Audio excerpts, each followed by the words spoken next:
Working my way through the alphabet, one favorite book at a time.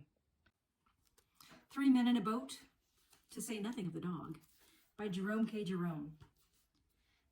I think I was introduced to this book by Connie Willis's time travel novel, To Say Nothing of the Dog, which sort of jumps off this time period. This story was written in 1899, and also jumps off the kind of madcap adventures that the four characters who are on a boat trip together on a bank holiday weekend on the Thames. I love the Connie Willis book, by the way. It's a long way to the W, but she might make it.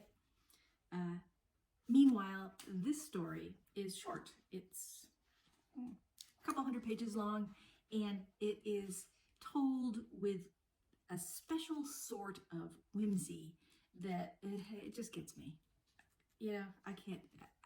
It just gets me. Chapter 4, the food question. When we discussed the food question, George said, "Begin with breakfast." George is so practical. "Now for breakfast, we shall want a frying pan."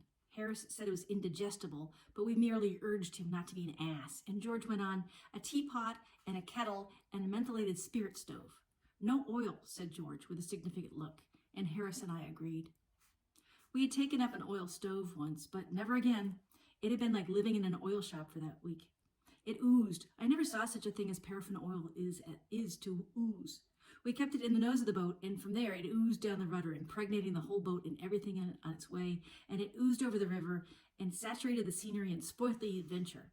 Sometimes a western oily wind blew, and at other times an easterly oily wind, and sometimes it blew a northerly oily wind, and maybe a southerly oily wind, but whether it came from the Arctic snows or was raised in the waste of the desert sands, it came alike to us laden with the fragrance of paraffin oil.